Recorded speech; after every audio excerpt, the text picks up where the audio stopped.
মোৰ নাম শ্ৰী শান্তি শইকীয়া আৰু ঘৰ ধুলা হীৰাপাৰাত আৰু মোৰ এখন নিজৰ মা ঘৰ আৰু মোৰ বিবাহতে মোৰ ঘৰখন অলপ দূৰত বাৰু কিন্তু এখন মোৰ নিজৰ মাৰ ঘৰ মা এঘৰীয়া কৰিছে কিহৰ কাৰণে কৰিছে মোৰ ডাঙৰ বাইদেউ ল'ৰা মাক মানে সৎকাৰৰ মুখাগ্নি কৰাৰ কাৰণে এঘৰীয়া কৰিছে ঘটনাটো কেনেকুৱা মানে মা অত বছৰ অকলে থাকিল চোৱা চিতা কৰা কোনো কিছু নাই আমি ছোৱালী 5 জনী মিলি এটা ছোৱালী 5 জনী দুজনী বাৰু নাহে বাৰু আমি তিনিজনীয়ে চোৱা চিতা কৰোঁ তেওঁলোক অলপ দূৰতো বিয়া হৈছে হলেও মানে আমাৰ বাইদেউ বকু 6 গাঁৱত থাকে মাক তাই তাৰ পৰা আহিও চোৱা চিতা কৰে আৰু ৰাতি বাইদেৱে চোৱা চিতা কৰে দিনটো মই চোৱা চিতা কৰোঁ মাক তেনেকৈ মাৰ এনেকৈ কোনো বেমাৰ আজাৰ নাছিলে বাৰু অলপ হাই প্ৰেছাৰটো আছিলে মাৰ হ'ল 7 মাৰ্চত মা ঢুকাল 4:40ত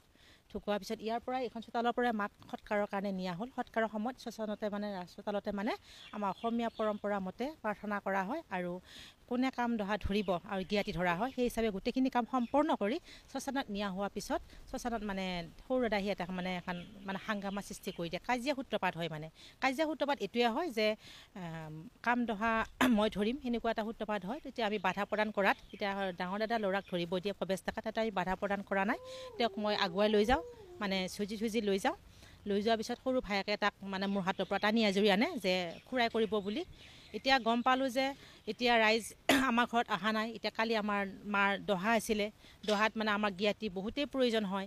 জ্ঞাতিক যেতিয়া মাতিব গ'লোঁ তেতিয়া আমাৰ কংগ্ৰেছৰ নেতা হীৰাপাৰা গাঁৱৰে 5 নম্বৰ ৱাৰ্ডৰ মেম্বাৰ শ্ৰী নৱজ্যোতি ডেকাই তেওঁলোকক বাধা প্ৰদান কৰে যে তোমালোকে যদি তাতে যোৱা কাজঘৰীয়াত যোৱা তোমালোকৰ 5 বছৰৰ কাৰণে এঘৰীয়া কৰা হ'ব বুলি তেওঁলোক ভয়তে নাহিল এতিয়া এঘৰীয়া কৰা প্ৰস্তাৱটো কালি ভালকৈ পালোঁ আৰু দ্বিতীয়তে শ্ৰী মনেশ্বৰ ডেকা আমাৰ গাঁৱৰে এজন ভাল মুখীয়া জনা বুজা মানুহ তেওঁ শ্মশানত যোৱা নাই দেৱেন শইকীয়া শ্মশানত যোৱা নাই হিৰেণ ডেকা শ্মশানত যোৱা নাই তেওঁলোকে আমাক কোনো কথা অৱগত নকৰাই এবাৰ নহয় দুবাৰকৈ তেওঁলোকে মিটিং কৰি আমাৰ ওপৰত মিটিং কৰি তেওঁলোকে আমাক এঘৰীয়া কৰিছে কিন্তু আমাৰ মিটিঙত কোনো কথা আমাক মানে অৱগত কৰা নাই যে মিটিঙত আহিব লাগে বা মাতিছে কিন্তু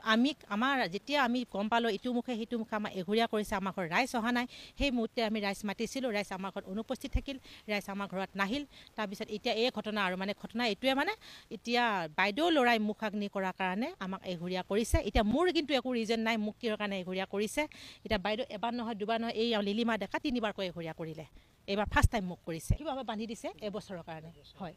নাই একো লিখিতভাৱে জনোৱা নাই গতিকে যেতিয়া এঘৰীয়া কৰা বুলি মই শুনিছোঁ মই দেৱেন শইকীয়া ঘৰত গৈছোঁ তেওঁলোকৰ ঘৰত যাই মই তেওঁক ৰিকুৱেষ্ট কৰিছোঁ মোক এঘৰীয়া কৰা প্ৰমাণ দিয়ক কোনো প্ৰমাণ নিদিলে মই গাঁওবুঢ়া অৱগত কৰিছোঁ আৰু আমাৰ কোচ সম্প্ৰদায়ৰ যিটো আমি কোচ সম্প্ৰদায়ৰ কোচ ৰাজবংশী আমি পৰিয়াল তেওঁলোকৰ মানে ওচৰত ছেক্ৰেটেৰী প্ৰেছিডেণ্ট ভাইচ প্ৰেছিডেণ্ট মই তেওঁলোকৰ ঘৰলৈ গৈছোঁ শাখাটো কাগজ পেলাইছোঁ তেওঁলোকক কোনো আমাক ন্যায় নিদিলে গতিকে আমাৰ এতিয়া এটা অসমীয়া পৰম্পৰা আছে যদি আমি যিমানেই দহা কাম কাজ নকৰোঁ কিয় আমাৰ শ্মশান বন্ধুকো যদি আমি এসাঁজ খোৱাব নোৱাৰোঁ আমি কোনো পক্ষে উদ্ধাৰ হ'ব নোৱাৰোঁ গতিকে আজিকালি মুখাগ্নি কৰা কোনো মানে এইটো নহয় যে চবেই কৰিব পাৰে মুখাগ্নি কাৰণ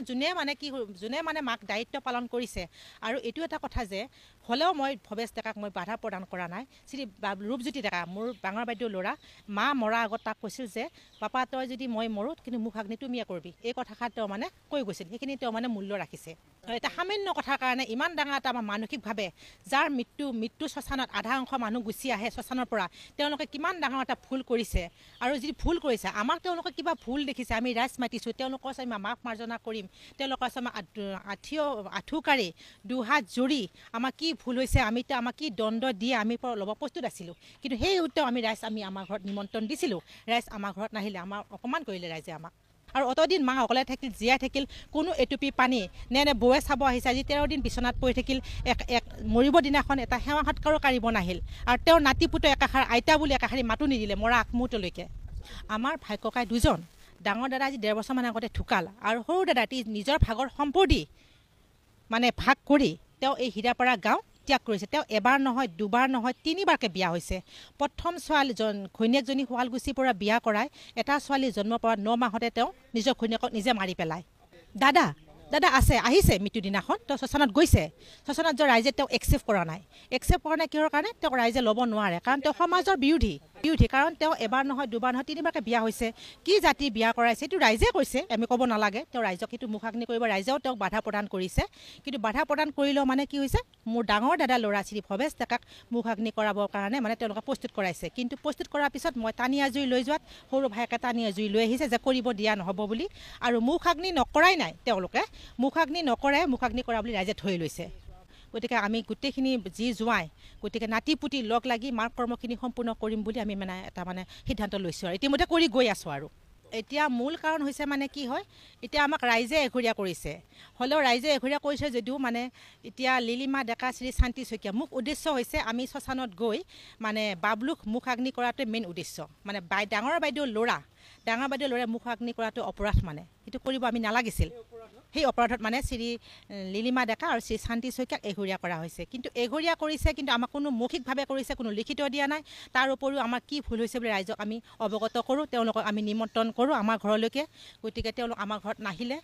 আমাক অপমান কৰিলে, নাহিলে যেতিয়া, আৰু সেইটোৱে আৰু কথা। মানে এতিয়া ন্যায় বিচাৰোঁ, আমি উচিত ন্যায় বিচাৰোঁ। গতিকে আজি মানে কি হয় আৰু এতিয়া আমাক যে এঘৰীয়া কৰিলে, গতিকে এঘৰীয়া কি কাৰণত কৰিলে আমাক কোনো মানে জাননী দিয়া নাই। আমি প্ৰশাসনৰ ওচৰতো তেওঁলোকৰ ওচৰতো আমি যাম, য'ত যাব লাগে যাম, কি কৰিব লাগে কৰিম। মুঠতে মোক ন্যায় লাগে, যিকোনো প্ৰকাৰে মই ন্যায় বিচাৰোঁ।